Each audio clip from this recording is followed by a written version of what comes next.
বন্ধুরা, তো আজকে দেখেন কোনো পায়রার ভিডিও হবে না। আজকে দেখেন এই যে এখানে একটা ওল গাছ আছে, 3-4টে ওল গাছ ছিল, তো সব থেকে বড় ওল গাছ হলো এটা। তো এই ওলটাকে আজকে তুলবো, তো আপনাদের সাথে ভিডিওটা শেয়ার করব। দেখেন, তো এই দেখেন ওল গাছটাকে এই যে তুলে দিলাম। এই দেখেন ভিতরে ওল আছে, তো এটাকে গর্ত করে এখন তুলবো আমি। আর এই একটা পাশে আছে, ওটাকেও তুলেছিলাম, তো এটাই আপনার দেখাচ্ছি। তো এই দেখেন কতটা তলায় আছে। তো এগুলো লাগিয়েছিলাম ছোটো ছোটো,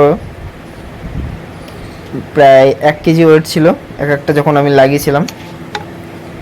তো এটা এখন কিন্তু 1 কেজি, মানে ওর যখন তুলবো দেখতেই পারবেন কীরকম সাইজ। তো দেখেন সব চারদিকে আগে গর্ত করছি যাতে ভালোভাবে বার করতে পারি। তো অনেকটা জায়গা নিয়ে গর্ত করেছি যাতে ওলটাকে মানে বড় সাইজের হবে সেই ভেবে। তো এইখানেই দেখেন এখন একটা কুল গাছ আছে, যেটা কুলও আছে, কুল খাই আমরা। এই টাইমে কুল হয় বর্ষার সময়, আবার সরস্বতী পুজোর আগের সময় কুল হয়। তো এইখানে দেখেন একটা সাপের গর্তর মতো একটা গর্ত বেরিয়েছে, হয়তো ওল ছিল, ওলটা পচে গেছে যার কারণে ওখানে একটা গর্ত টাইপের হয়ে গেছে ভিতরেই একদম গর্তর নিচে। তো দেখেন কুল গাছের কত শিকড় এসছে। তো ভালো ভালো পায়রার ভিডিও আসবে। তো আজকে এইটা দেখেন আপনারা, ওলটাকে তুলবো, গর্তটা খুঁড়ছি এখনও সবে। তো অনেক দাদার পায়রা সব রোগে পড়ে যাচ্ছে, ঠান্ডা লেগে যাচ্ছে। তো আমার ভিডিও দেওয়া আছে, তো ওখান থেকে দেখে নিতে পারেন সবাই, মানে মেসেজে এসে বলছে হোয়াটসঅ্যাপে। তো একটা মানে ট্রিটমেন্ট কতবার বলা যায় কতজনকে, তো যার জন্য আমি ভিডিও দিয়েছিলাম। তো ওখান থেকে দেখেও অনেক কেউ করে ওরকম। তো এখন অনেকটা গর্ত খুঁড়ে ফেলেছি প্রায়। তো কদিন পর একটা ঘর বানাবো পায়রার, ওটাও আপনারা দেখতে পারবেন। সব কিছু রেডি হচ্ছে সবে। ঘর বলতে গেলে বিডিং খোপ, 10টা খোপ হবে, আর সেখানে এই 10টা পায়রা থাকবে, মানে 10 জোড়া থাকবে। তো এখন তো যেটা কাঠের আছে, তো ওটা এখন নষ্ট হয়ে যাচ্ছে, প্রায় বৃষ্টি হলে ভিজে যাচ্ছে, ডিম বাচ্চা নষ্ট হয়ে যায়।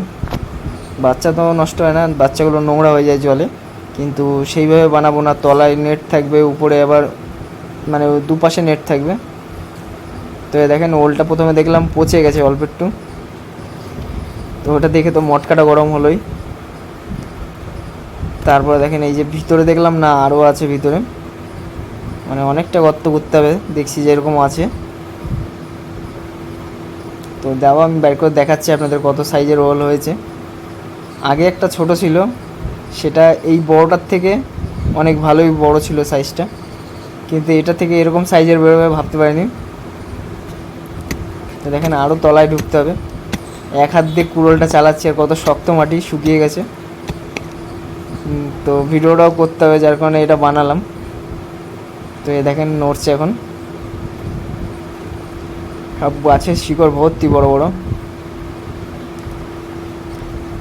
তো পায়রা আজকে ভাবছিলাম ওড়াবো, কিন্তু যা ওয়েদার, আর পায়রাগুলো মানে যে কটাই ওড়াতাম, যে 3টে সবই গরম হয়ে গেছে।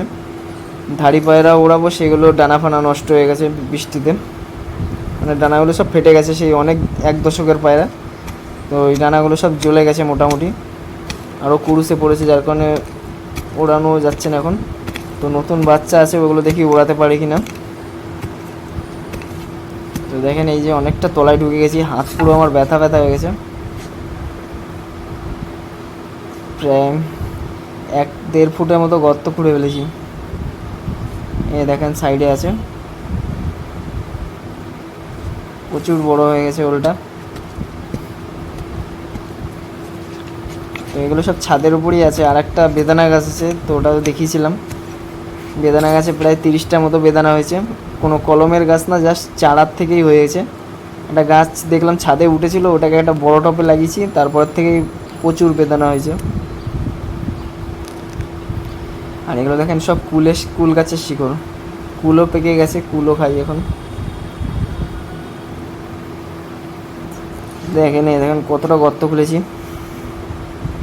এবার এটাকে টেনে বার করার সিদ্ধান্ত নেবো। এই দেখেন, তো ভিডিওটা কেটে করলাম না, অনেক বড় হয়ে যাবে। তো এই দেখেন এটা এবার উঠবে। এই দেখেন ওলের সাইজ, প্রায় 500-700 হবে। আর লাগিয়েছিলাম 1 কেজির উপরে, কিন্তু ওদের সাইজ দেখেন 500-700-র মতো ওয়েট হবে। মানে 1 কেজি ওল লাগিয়ে 500-700 রোল পেয়েছি। আরও একটা আছে, ওটাকে তুলেছিলাম এই পাশে যেটা ছিল ছোট, ওটাকে তুলেছিলাম, ওটা তাও এর থেকে অনেক বড় ছিল, 1.5 কিলো মতো ওয়েট ছিল। কিন্তু এই বড়টার থেকে এরকম ওল বেরোবে ভাবতে পারিনি, আর হাতও চুলকাচ্ছিল। তো ভিডিওটা ভালো লাগে।